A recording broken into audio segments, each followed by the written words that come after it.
Hello everyone. आज की इस वीडियो में हम पढ़ेंगे स्ट्रिंग स्लाइसिंग क्या होता है, पाइथन के अंदर कैसे यूज किया जाता है और ये इसका बहुत ही इम्पोर्टेंट रोल होता है। अब जब मैं स्लाइसिंग के बारे में बात कर रही हूँ मीन्स इस कोलन के बारे में बात कर रही हूँ, because slicing is incomplete without this colon. और इस कोलन को जब भी हम लिखेंगे स्क्वायर ब्रैकेट के अंदर लिखेंगे तभी हम वैल्यू को एक्सट्रैक्ट कर सकते हैं। अब स्लाइसिंग का बेसिकली पर्पस क्या होता है, आपके पास कोई गिवन स्ट्रिंग है और उस स्ट्रिंग में से आपको कुछ वैल्यूज को एक्सट्रैक्ट करना है, कुछ सब स्ट्रिंग्स को, कुछ कैरेक्टर्स को डिस्प्ले करना है। That can be done with the help of colon. अब जब हम स्लाइसिंग करते हैं तो स्लाइसिंग जो होता है वो स्क्वायर ब्रैकेट के अंदर होता है, जैसे मैंने भी आपको बताया। कोलन जो हम होता है स्क्वायर ब्रैकेट के अंदर लिखते हैं। अब इसके अंदर तीन चीजें होती हैं, जैसे फॉर लूप के अंदर आपने पढ़ा होगा start, and steps. Same thing इसके अंदर भी होती है, तीन ऑप्शंस होते हैं, स्टार्ट, एंड स्टेप। अब स्टार्ट अगर मैं बोल रही हूँ तो by default it starts from zero. Default value जो होती है इसकी जीरो होती है, बट कंपलसरी नहीं है कि आपको जीरो ही लिखना है, आप कुछ भी लिख सकते हो। कुछ नहीं लिखेंगे तो अंडरस्टूड है कि it will start from zero. And आपको इंक्लूड करना पड़ेगा और इंडेक्स वैल्यू जो होती है वो उसके अकॉर्डिंगली होता है। इंडेक्स वैल्यू मैं आपको अभी एक्सप्लेन करूंगी। लेकिन अगर मैंने यहाँ पर बोला है 2:6, इसका मतलब ये है कि 2 से हमारा स्टार्ट होगा, 6 से एक कम चलेगा। जैसे फॉर लूप में जो भी आप एंड पॉइंट देते हो उससे कम चलता है, स्टार्टिंग रेंज एंडिंग पॉइंट होता है उससे कम चलता है। तो मतलब यहाँ पर जो कैरेक्टर्स डिस्प्ले करेगा स्ट्रिंग में से वो सेकेंड लोकेशन की जो कैरेक्टर होगा उसको दिखाएगा, थर्ड, फोर्थ, फिफ्थ तक जाएगा, मतलब सेकेंड टू फिफ्थ चलेगा। सिक्स्थ नहीं करेगा क्योंकि सिक्स जो है आपका एंड पॉइंट है, इसके आगे नहीं जा सकता, बल्कि सिक्स पे भी नहीं चलेगा, सिक्स से कम चलेगा। तो it will start from second character, it will go till fifth. अब अगर आपको यहाँ पर देना है 2, मतलब ये आपका एज ए स्टेप काम करेगा, मतलब 2 से 5 तक वैल्यूज एग्जीक्यूट होगी, आप देख सकते हो, और वो भी दो दो के गैप पे होगी। अब जब हम ये सारे नंबर्स के बारे में बात करें, 2, 6, 2, ये क्या चीज है, इन्हें कहते हैं इंडेक्स वैल्यू। अब पाइथन लैंग्वेज में इंडेक्स वैल्यू दो होती है। अगर मैंने यहाँ पर बोला n इक्वल टू, मैं कोई भी एक वैल्यू ले लेती हूँ, let's take double inverted comma, because I am talking about string, तो ये डबल इंटू कॉमा में आएगा। मैंने यहाँ पर ले लिया प्रोग्रामिंग, ये कुछ भी मैं प्रोग्राम ले लेती हूँ, पाइथन प्रोग्राम। अब इसमें पाइथन प्रोग्राम जो मेरा स्ट्रिंग है, इसकी हर एक लेटर्स की दो इंडेक्स वैल्यू होती है, एक पॉजिटिव एक नेगेटिव। अगर मैं लेफ्ट से स्टार्ट कर रही हूँ, यहाँ से PYTHN, तो मैं पॉजिटिव इंडेक्स वैल्यू लूंगी, और positive index value starts from zero always. तो मतलब ये जो मेरा कैपिटल P पहला दिख रहा है, ये इसकी लोकेशन है जीरो, देन Y की लोकेशन है 1, देन T की है 2, ऐसे ही आप लास्ट तक जाओगे। अगर मैं नेगेटिव इंडेक्सिंग की बात करूं तो वो राइट से स्टार्ट होता है, राइट मतलब it will start from MAR, इस तरीके से। लास्ट वैल्यू जो होती है, जैसे प्रोग्राम M है, ये लास्ट वैल्यू है M। अब इसकी जो इंडेक्स वैल्यू होगी, अगर मैं राइट हैंड साइड से चल रही हूँ तो -1, -2, -3, मतलब हर कैरेक्टर्स के दो वैल्यूज हैं, इंडेक्स वैल्यूज, एक है पॉजिटिव एक है नेगेटिव। तो मैं भी आपको कोड के थ्रू एक्सप्लेन करूंगी कैसे पॉजिटिव और नेगेटिव काम करता है। सपोज ये मेरे पास एक गिवन स्ट्रिंग है n equal to Python program. अब मुझे डिस्प्ले करना है n, simple I can say, मुझे लोकेशन देखनी है, जीरो लोकेशन की वैल्यू को डिस्प्ले करना है, तो ये दिखाएगा capital P means first value. अब मैंने कहा था इसकी दो हो सकती है, एक नेगेटिव एक पॉजिटिव। तो अगर मुझे नेगेटिव देखना है तो मुझे यहाँ से काउंटिंग स्टार्ट करनी पड़ेगी, 1, 2, -1, सर -1, -2, -3, 4, 5, 6, 7, 8, 9, 10, 11, 12, 13 एंड 14। सो अगर मैं लिखूंगी -14, माइनस आप लगा लीजिएगा, काउंटिंग में मैंने यूज नहीं करा है, -14, let's see what will be the output. It's showing again P, means जो P है पॉजिटिव इंडेक्सिंग में उसकी वैल्यू होगी 0 और नेगेटिव इंडेक्सिंग की बात करूं तो -14। ये टोटल कितनी वैल्यूज है मुझे ये काउंट करना है, तो उसके लिए एक प्री डिफाइंड फंक्शन होता है len, और मैं ब्रैकेट में len के लिख दूंगी n, तो ये मुझे बता देगा there are total 14 characters. But अगर मैं 0 से स्टार्ट कर रही हूँ तो 13 लिखूंगी। मुझे m को डिस्प्ले करना है तो मैं 13 लिखूंगी। Let me show you here 13 because we starts from 0। अगर मैंने F5 प्रेस करा तो इट्स शोइंग मैंने 13 लोकेशन की वैल्यू को डिस्प्ले करना है, तो ये दिखा रहा है m। m मतलब ये लास्ट कैरेक्टर, और लास्ट कैरेक्टर की नेगेटिव इंडेक्सिंग वैल्यू क्या है -1। तो मैं इस 4 को हटा देती हूँ और अब देखिए दोनों में m आ रहा है। बट नेगेटिव में 14 तक इसलिए जा रहा है क्योंकि इट स्टार्ट्स फ्रॉम -1 -2 -3, तो 14 तक जाएगा। बट पॉजिटिव एक कम होता है क्योंकि ये 0 से चलता है। अगर तो 0 से चलेगा और ये जाएगा टिल 13। टोटल वैल्यूज हमारे पास 14 है। ये था सिंपल इंट्रोडक्शन की आपका ये था सिंपल इंट्रोडक्शन जो बता रहा है कि नेगेटिव और पॉजिटिव इंडेक्सिंग वैल्यू क्या होती है। अब हम प्रॉपर स्लाइसिंग की तरफ जाते हैं। ये इंडेक्स वैल्यू के थ्रू आप एक्सट्रैक्ट कर सकते हो information. If you want to extract single value 0 और -1 सिंगल कैरेक्टर अगर आपने एक्सट्रैक्ट करना है, that can be done with the help of index value. लेकिन मल्टीपल वैल्यूज को एक्सट्रैक्ट करना है तब हम क्या करेंगे? तो अगर मैंने यहाँ पर लिखा print n colon colon, colon colon means all values. देखिए it's showing all values.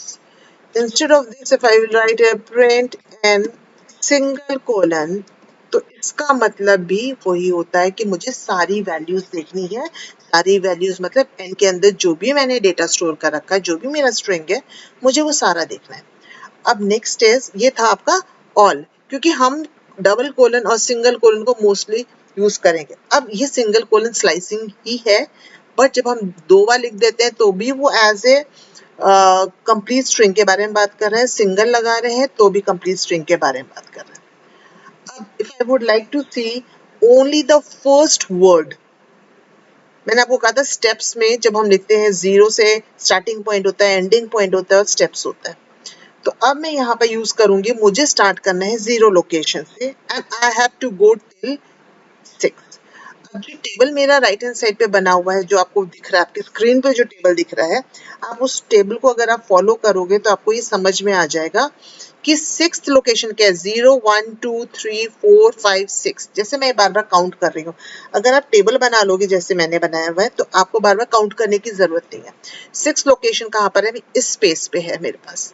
तो मतलब इस स्पेस से पहले वाले सारे कैरेक्टर्स डिस्प्ले करेंगे।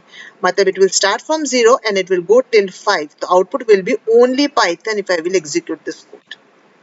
So this is how you can see only the first word from your given string.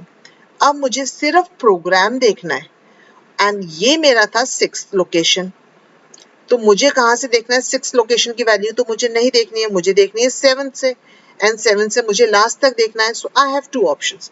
Her coding को लिखने के डिफरेंट मेथड्स होते हैं। जरूरी नहीं है कि एक ही तरीके से आप कोड को लिख सकते हो। Multiple options are there. मैं यहाँ पर एक बार लिखती हूँ 7 से लेके कोड चलेगा मेरा 14 तक। सो देखिए मेरे पास आ गया लिखा हुआ प्रोग्राम। और अगर मैं ये 14 यहाँ से हटा दूं, खाली कोलन रखने दो, तो इसका मतलब, कोलन का मतलब मैंने बताया था ऑल वैल्यूज होती है। तो 7 के बाद जितनी भी वैल्यूज है, all values it will display. तो 7 के बाद क्या है? 7 पे मेरे पास है p, जिसको आप इंक्लूड करोगे, and colon means all values, तो वो सारी वैल्यूज को दिखाएगा। अब मुझे बीच में से एक्सट्रैक्ट करना है। ये तो मैंने फर्स्ट वर्ड और सेकेंड वर्ड को पिक करके आपको दिखा दिया।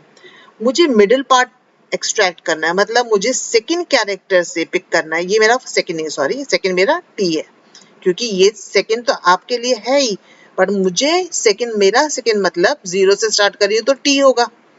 तो मुझे टी से वैल्यूज को डिस्प्ले करना है टिल आर।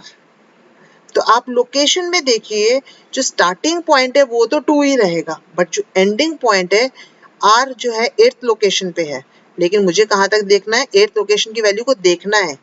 अगर मुझे r को देखना है तो मैं r को इंक्लूड नहीं करूंगी लिखते समय। देखिए, if I will write 2:8 F5 करा तो ये r नहीं दिखा रहा, क्योंकि r की लोकेशन क्या है, 8, तो वो वाला नहीं इंक्लूड करेगा, तो मुझे यहाँ लिखना पड़ेगा 9। अब 9 लिखूंगी तो ये मेरा वैल्यू दिखा रहा है, THON स्पेस, स्पेस की भी अपनी इंडेक्स वैल्यू होती है, और 9 लिखा तो R भी इंक्लूड हो गया। अब अगर मैं इसी चीज को नेगेटिव इंडेक्सिंग के लिए थ्रू कुछ दिखाना चाहती हूँ, सपोज मुझे लास्ट 4 कैरेक्टर्स देखने हैं, I would like to see only gram, तो मैं यहाँ पर क्या करूंगी, -4 कोलन, मतलब -4 से सारे कैरेक्टर्स राइट हैंड साइड के, क्योंकि कोलन राइट हैंड साइड पे लगा हुआ है, -1, -2, -3, -4, आप टेबल देख लो, आपको क्लियर हो जाएगा कि -4 लोकेशन पे क्या है। तो F5 प्रेस करा तो it's showing gram. I hope आपको स्लाइसिंग समझ में आ रही होगी। अगर आपको कोई डाउट है तो कमेंट बॉक्स पे आप लिख सकते हैं। नेक्स्ट वीडियो में स्टार्ट करने से पहले मैं आपके डाउट्स को क्लियर कर दूंगी, या फिर मैं आपको के लिए एक अलग से वीडियो बनानी पड़ी तो वो भी कर दूंगी। अच्छा, ये था -4 वाला ऑप्शन। अब मुझे स्टेप्स भी यूज करने हैं। मैं चाहती हूँ ऑल्टरनेट वैल्यूज देखना, मतलब I would like to start from P, then T, then O and then space, मतलब ऑल्टरनेट वैल्यूज देखने हैं। स्टार्ट करना है मुझे P से और जंप करना है 2-2 के गैप पे। तो ऑल वैल्यूज के लिए मैंने बताया था आपके पास ऑप्शन होता है कोलन, एंड देन इसके साथ 2 लगा दिया। अब आप देखिए आउटपुट आएगा आपका फर्स्ट लेटर, Y नहीं आएगा, देन T आएगा, H नहीं आएगा, देन O आएगा, N नहीं आएगा, देन स्पेस आ रहा है, ये आपका स्पेस यहाँ पर है। तो ऑल्टरनेट वैल्यूज अगर आपको देखना है तो यूजिंग स्टेप्स आप देख सकते हो। अगर मुझे अब सिर्फ फर्स्ट वर्ड जो है पाइथन, इसको मुझे रिवर्स करना है, तो मेरे पास एक ऑप्शन ये है कि मैं इसको यहाँ से पे लिखूंगी 5, मतलब मुझे कहाँ तक जाना है, 5 तक जाना है, जितनी भी मेरे पास वैल्यूज है उसमें। और देन आई एम सेइंग -1। -1 हम नॉर्मली यूज करते हैं जब हमें रिवर्स करना होता है, खाली -1 नहीं, खाली -1 मतलब लास्ट वैल्यू दिखाएगा। जब मैंने लिखा कोलन कोलन -1, या पहले मैं आपको कोलन कोलन -1 दिखाती हूँ। कोलन कोलन -1 क्या कर रहा है, पाइथन प्रोग्राम पूरा रिवर्स करके उसने दिखा दिया। अब अगर मैं यहाँ पर, ये पूरे के बारे में बात हो रही है, मुझे पूरा नहीं देखना, मुझे सिर्फ पाइथन देखना है, तो मैं यहाँ पर ऐड कर दूंगी 5। तो अब देखो, मतलब स्टार्टिंग से 5 कैरेक्टर को रिवर्स करके दिखाएगा। 5 मतलब फर्स्ट 5, और -1 मीन्स रिवर्स करेगा। तो 5 से लेके से पहले वाली जितनी भी वैल्यूज है उन सबको ये रिवर्स करके दिखाएगा। अब अगर मैंने आपको बताया कोलन कोलन -1 करके दिखाया था सारा रिवर्स करने के लिए।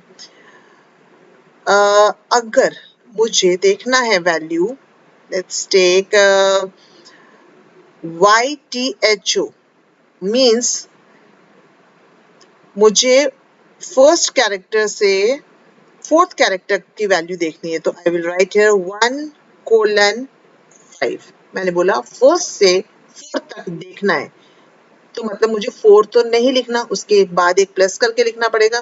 तो मैंने लिख दिया YTHO। अगर मुझे O नहीं चाहिए तो मैं 4 लिख सकती हूँ, पर मुझे 4th कैरेक्टर भी चाहिए था 4, इसलिए मैंने ऐसे लिखा। अब अगर मुझे देखना है कि फर्स्ट लेटर नहीं देखना लेकिन बाकी सारे देखने हैं, तो मैं इस 5 को हटा दूंगी।